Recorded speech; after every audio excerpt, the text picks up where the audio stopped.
This is a production of WTVI PBS Charlotte. A realistic stage combat scene requires basic movements I can block that here, and then I could dispel it.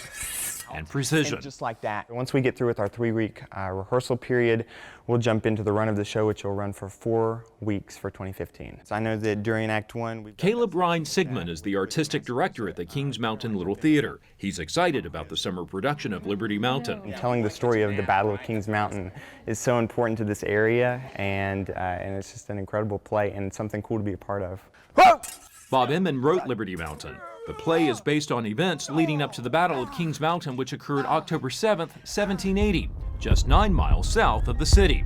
So the British decided to attack from the south. They captured Charleston, they captured Charlotte, and the plan was to move north through North Carolina and Virginia and trap General Washington's army between the southern British force and one coming out of New York.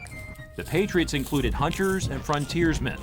In this painting, they're descending the mountain after defeating British Major Patrick Ferguson and his Loyalist battalion. And that turned the tide of the war.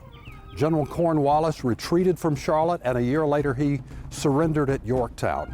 So this was the turning point. This meant that the battle for American independence could continue and would eventually be won. Inman has a personal connection with the Battle of Kings Mountain. One of my ancestors, Colonel James Williams from South Carolina, was the highest ranking officer killed in the Battle of Kings Mountain. Some of my ancestors' blood was spilled on top of that mountain. So when I was approached by the local folks in Kings Mountain about writing the play, I jumped at the chance. The Kings Mountain Little Theater is one of many community partners creating what they describe as a multifaceted cultural experience. Another key partner is the Kings Mountain Historical Museum. Their main exhibit hall is in an old post office building built in 1939. Farm equipment, quilts, and vintage clothing are among dozens of items on display. So this piece here is a 2-harness loom. It makes the most basic weave, but you can really see how very complex it would have been to create even a simple textile like this. Behind the old post office are 2 historic buildings showing how early settlers in this region lived during the early and late 1800s. And so I'm making thread with a spinning wheel. Costumed interpreters explain what life was like back then. So you have to pick it and pull the dirty stuff out of it. It really puts things into perspective, especially for our younger visitors, what life was like in the past. Wearing a black and white tricorn and a blue and red jacket with brass buttons, Doyle Campbell has a commanding presence. Many men wore this as their daily uniform and fought in it. But a lot of the men who fought at the Battle of Kings Mountain also would have worn militia uniforms, which would have been their everyday work and hunting kind of attire. Campbell is a member of the Sons of the American Revolution. Membership requires proof that someone in your bloodline fought in or supported the American Revolution. My 4th great-grandfather, a man whose name was Joseph Beeler, was 18 years old when he was part of the Over the Mountain men who came and fought at the Battle of Kings Mountain. 4,500 visitors participate in the museum's programs annually. I think that's one of the most important things that we do here is really bridging that generational gap, opening that narrative up for grandparents to share those stories with their grandchildren, to pass that on for future generations.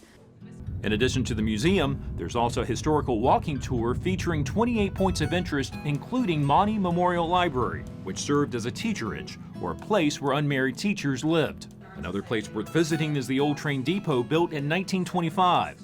There you'll find the Southern Art Society, which hosts a variety of exhibits and workshops. Mayor Rick Murphy says the city has been successful in turning old buildings into tourist destinations to support the local economy. One of the most important parts, I think, in economic development and preserving your history is the arts and the culture. Back at the Kings Mountain Little Theater, a technician adjusts the lights on stage as rehearsals continue for Liberty Mountain. Built in 1951, Joy Theater was a movie house, but it eventually closed. It was renovated and now serves as the city's cultural center. They do a wonderful job in telling that story, so that brings a lot of visitors into this city. But the arts itself is the backbone of a community. We have so many cultural resources and historical places to visit, very low budget vacation idea for someone who's interested in local history. who wants to see something new and again connect to that Revolutionary War history that's so rich in this region. Inman hopes his play connects people with a history that happened here more than 200 years ago. Those 1,000 untrained militiamen who fought and won the Battle of Kings Mountain did an audacious thing, and they made possible what we have in America today.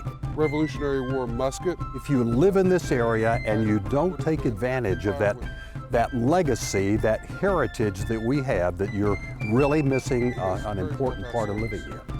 One way to appreciate the American heritage we share and the sacrifices others were willing to make for our freedom begins with a visit to Kings Mountain. For Carolina Impact, I'm Jeff Rivenbark reporting.